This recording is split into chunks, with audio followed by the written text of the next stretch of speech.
Vaccine. But అక్కడ వచ్చేసి paracetamol ఇవ్వలేదు అని. ఈ వీడియోలో జస్ట్ నా పర్సనల్ ఎక్స్పీరియన్స్ మాత్రమే, ప్రతి బేబీకి సేమ్ ఉండాలన్న రూల్ ఏం లేదు. సో ఇక్కడ నేనైతే స్కార్ఫ్ కట్టి పెట్టాను కదా.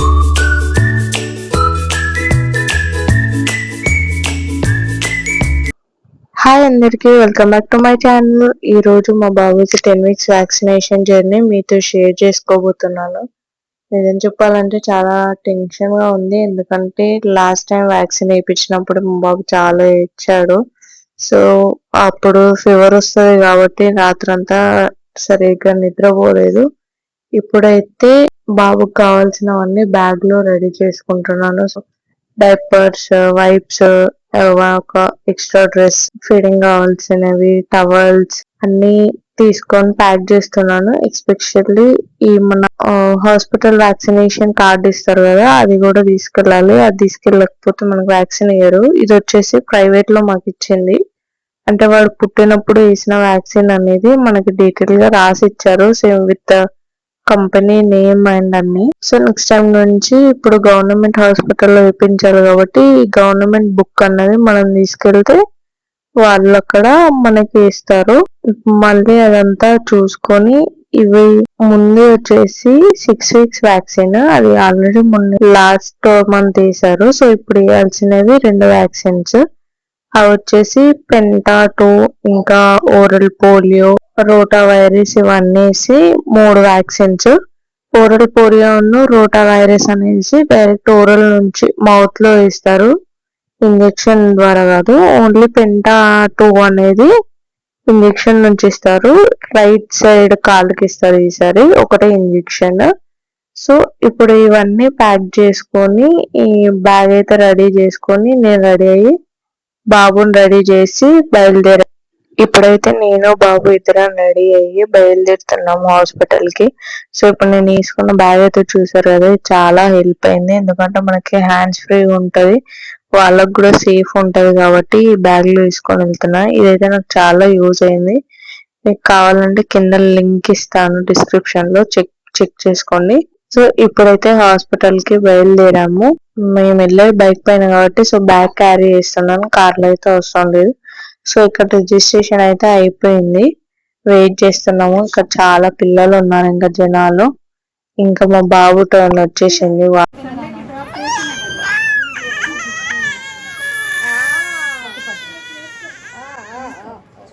వాడు ఏడ్చి చాలా కష్టంగా ఉండే. ఇక ఇచ్చిన తర్వాత అక్కడ ఫీడింగ్ ఇచ్చేసి ఇంటికి తీసుకొచ్చేసాను. ఇంటికి తీసుకొచ్చేసి పడుకోబెడితే ఒక 1/2 hour కొద్దిగా సైలెంట్ గా పడుకొని ఉండే. మళ్ళీ 1/2 hour తర్వాత ఏడ్చాడు.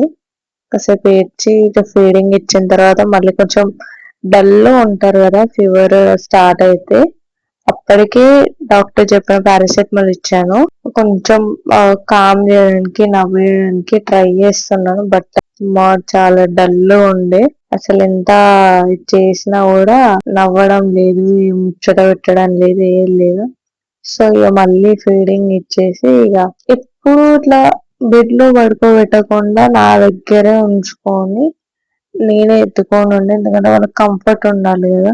సో అందుకనేసి ఒక ఎత్తుకొని ఉండడం, నా దగ్గర నా పైన పడుకోబెట్టడం, ఫీడింగ్ ఇచ్చి బర్పింగ్ చేయడము, కొంచెం నవ్వేయడానికి ట్రై చేయడం అంటూ ట్రై చేస్తున్నా.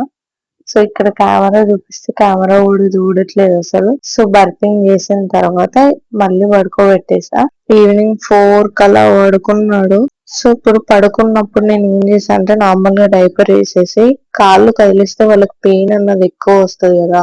సో కాళ్ళు కదలకుండా ఉండడానికి ఏం చేయాలి అని జస్ట్ స్కార్ఫ్ తో ఇట్లా చుట్టు పెట్టాను. సో కాళ్ళు కదిలించకుండా ఉంటే వాళ్ళకి పెయిన్ అన్నది రాకుండా ఉంటాయి. ఇది మీరు నెక్స్ట్ టైం ట్రై చేసి చూడండి, చాలా హెల్ప్ అవుతుంది. ఇక్కడ వాళ్ళ అమ్మమ్మతో అయితే కాసేపు ముచ్చట పెడుతున్నాడు, కానీ ఇంత ఓపిక లేకుండా నీరసంగా ఉన్నాడంటే అట్లా ఉన్నాడైనా. లేకపోతే నార్మల్ అయితే చాలా ముచ్చట పెడతారు అమ్మమ్మ మనోడు ఇద్దరు కలిసి. ఇంకా ఇక వీళ్ళ ముచ్చట్లన్నీ అయిపోయిన తర్వాత అయితే మళ్ళీ నైట్ 6 o'clock, ఈవినింగ్ 6 o'clock లేసాడు. కానీ నార్మల్ గా నేను 6 hours ఒకసారి సిరప్ ఇవ్వాలి కాబట్టి పారాసెటమాల్ నేను 6 అవర్స్కి ఒకసారి అలారం పెట్టుకొని ఉన్నాను. సో 6కి అలారం అయిన తర్వాత ఒకసారి టెంపరేచర్ అన్నది చెక్ చేసిన ఎంత ఉంది అనేసి. టెంపరేచర్ చెక్ చేసినాక పారాసిటమాల్ ఇస్తే బెటర్ కదా అనేసి. అయినా 6 అవర్స్కి ఒకసారి ఇవ్వాలి, కానీ టెంపరేచర్ చెక్ చేద్దామని చేసేసరికి 100 ఉండే. సో పారాసిటమాల్ వచ్చేసి దాని డోస్ మన బేబీ వెయిట్ బట్టి ఎంత డోసేజ్ వేయాలన్నది వాళ్ళు చెప్తారు. సో మన బేబీ వెయిట్ ఎంత ఉన్నది అన్నది చూసుకొని వాళ్ళకి ఇంత ఎన్ని డ్రాప్స్ ఆఫ్ సిరప్ వేయాలి, ఎంత వేయాలి అనేసి. ఇక నేను మార్నింగ్ సిరప్ తాగేయాలంటే కష్టం. మాకైతే గవర్నమెంట్ హాస్పిటల్లో వేయించాను వ్యాక్సిన్, బట్ అక్కడ వచ్చేసి పారాసిటమాల్ ఇవ్వలేదు అని అంటే మేమైతే బయట ఇక్కడ షాప్ లో తీసుకున్నాము. కామన్ గా మీ బేబీకి ఎన్ని మంత్స్ అనేది చెప్తే దాన్ని బట్టి వాళ్ళు పారాసిటమాల్ ఇస్తారు. సో అది పారాసిటమాల్ తీసుకొచ్చిన తర్వాత మళ్ళీ సిరప్ తాగిపించి మళ్ళీ ఫీడింగ్ ఇచ్చేసి పడుకోబెట్టేసాం. మళ్ళీ 7:30 అట్లా పడుకున్నాడు. ఈ ఫీవర్ అనేది మళ్ళీ నెక్స్ట్ డే కల్లా తగ్గిపోతుంది, పెయిన్ కూడా అంతేం ఉండదు, తగ్గిపోతుంది. అయినా కూడా కొంచెం పారాసిటమాల్ ఇస్తే బెటర్. ఇప్పుడైతే మామూలుగా నవ్వుతూ ఆడుకుంటున్నాడు, కొంచెం పడుకున్నాడు. ఈ ఎక్స్పీరియన్స్ తర్వాత నాకు ఒక విషయం ఏం అర్థమైందంటే ఈ వ్యాక్సిన్ అంత భయపడాల్సిన అవసరం ఏం లేదు.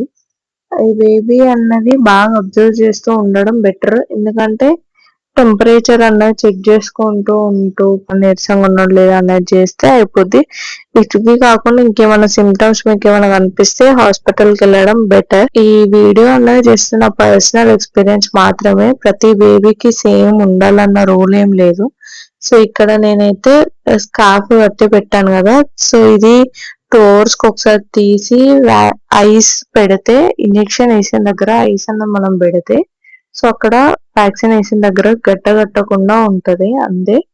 మళ్ళీ తర్వాత 9-10 అట్లా లేసేసి కొంచెం ఫ్రీ అయ్యిండు, కాసేపు ముచ్చట పెడుతూ కాసేపు అట్లా ఉంటూ ఉన్నారు. మీ బేబీకి కూడా ఈ 10 weeks వ్యాక్సినేషన్ అయిందా, తర్వాత ఎలా ఉంది మీ బేబీ ఎక్స్పీరియన్స్ అన్నది కామెంట్ లో చెప్పండి. సో మనకి కొత్తగా మామ్ అయిన వాళ్ళకి యూజ్ అవుతుంది. వీడియో నచ్చితే ఒక లైక్ చేయండి. ఇలాంటి real mom experiences, baby cares, motherhood videos అన్ని మా ఛానల్లో వస్తాయి. సో సబ్స్క్రైబ్ చేసుకుంటే మీకు అనేది నోటిఫికేషన్ వస్తుంది. లాస్ట్ వరకు చూసినందుకు చాలా థ్యాంక్స్. అండ్ మళ్ళీ నెక్స్ట్ వీడియోలో కలుద్దాం. Bye, take care.